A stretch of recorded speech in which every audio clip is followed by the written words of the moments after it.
Hello बच्चों, कल हमने व्याकरण पढ़ा था और व्याकरण के अंग पढ़े थे। इसमें 4 अंग हमने बताया था। 4 अंग में पहला वर्ण विचार, शब्द विचार, वाक्य विचार और पद विचार। तो पहला हम लोग पढ़ेंगे वर्ण विचार। इसके अंतर्गत क्या क्या पढ़ना है, आइए हम लोग देखते हैं। वर्ण भाषा की सबसे छोटी इकाई अथवा ध्वनि जिसके खंड या टुकड़े नहीं किया जा सके उसे ही वर्ण या अक्षर कहते हैं। आप अगर कहीं आपको पूछ देगा अक्षर किसे कहते हैं, तो अक्षर और वर्ण दोनों ही एक ही है। वर्ण का डिफिनेशन और अक्षर का डिफिनेशन दोनों ही परिभाषा एक ही होता है। तो भाषा की सबसे छोटी इकाई जिसके खंड या टुकड़े नहीं किए जा सकते उसे ही हम लोग वर्ण कहते हैं। जैसे क से लेकर के पूरा जितना भी वर्ण है सारा आ जाएगा। इसमें हमने 4-5 वर्ण लिखा है, जैसे क, च, ट, ई, आ, म इत्यादि। अब देखिए यहाँ पे हमने लिखा कमल, क धन म धन ल, ये 3 टुकड़ा हो गया, 1 2 3। अब क, ये जो क है, अब इसको टुकड़ा करेंगे। यहाँ देखिए क धन अ, म का टुकड़ा करेंगे, म धन अ, ल धन अ, यानी ये ल में अ है। अब हमने कमल का 3 टुकड़ा किया था, अब यहाँ पे कितने हो गए, 6 टुकड़े हो गए। अब इसको हम नहीं तोड़ सकते हैं, ये इसका अंतिम है।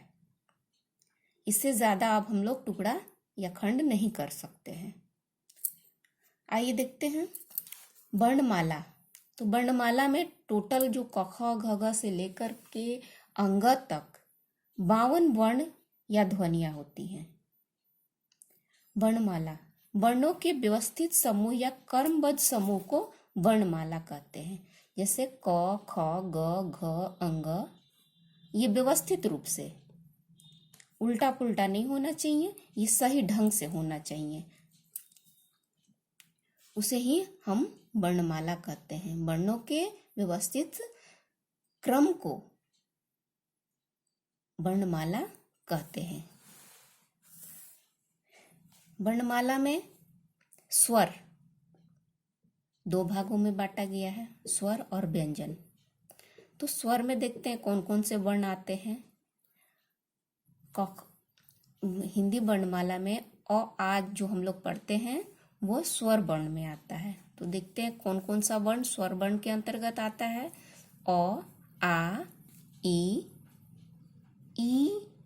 उ, री, ए, ओ, औ, ये सारे जो व्यंजन है, स्वर है, उनको हम लोग स्वर कहते हैं। इनकी संख्या 11 है। कितनी संख्या है? हाँ, 11। अब देखते हैं अयोग्यवाह। अयोग्यवाह, इसमें अनुस्वार और विसर्ग आता है। तो अनुस्वार जैसे अंग, औ के बाद क्या आता है? अंग। तो अंग क्या हो गया?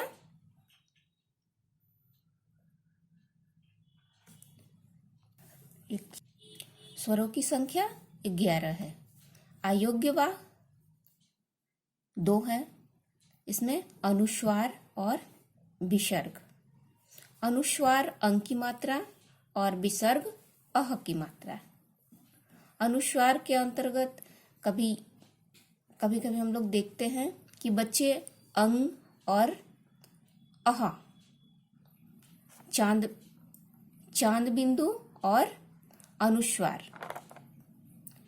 तो इन दोनों का प्रयोग अनुस्वार के अंदर ही होता है, लेकिन इसका चांद बिंदु अनुनासिक, नाक और मुंह से इसका उच्चारण होता है।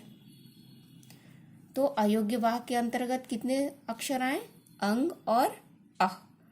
अंग हो गया अनुस्वार और अह हो गया विसर्ग।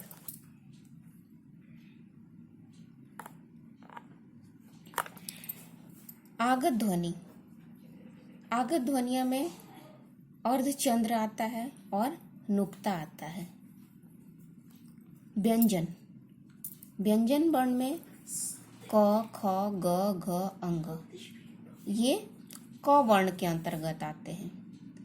क से लेकर के अंग तक हम क वर्ण बोलते हैं। और च, छ, ज, झ, इय, च से लेके य तक च वर्ण बोलते हैं। ट, ठ, ड, ढ, अण, ट से लेकर अण तक हम ट वर्ण बोलते हैं। और त, थ, द, ध, न, त से लेकर के न तक हम इस वर्ण को त वर्ण बोलते हैं। प, फ, ब, भ, म, प से लेकर के म तक इस सारे वर्णों को हम प वर्ण कर। इन व्यंजनों को स्पर्श व्यंजन कहते हैं और ये 25 है टोटल। ये जो संख्या है इसके क से लेकर के म तक, ये टोटल संख्या 25 है। अंतस्थ व्यंजन य, र, ल, व, य से लेकर के व तक, इसको हम अंतस्थ व्यंजन कहते हैं। इनकी संख्या 4 है। ऊष्म व्यंजन तलाबी श, मूर्धन्य श, जांती स, ह, ये 4 व्यंजन जो है ऊष्म व्यंजन कहलाते हैं। इसकी संख्या 4 है। संयुक्त व्यंजन, संयुक्त व्यंजन ये भी 4 है। छ, त्र, ज्ञ, श्र, छ, त्र, ज्ञ, श्र, ये चारों को हम संयुक्त व्यंजन कहते हैं। द्विगुण व्यंजन ड और ढ, इनको हम द्विगुण व्यंजन कहते हैं। इनकी संख्या 2 है। टोटल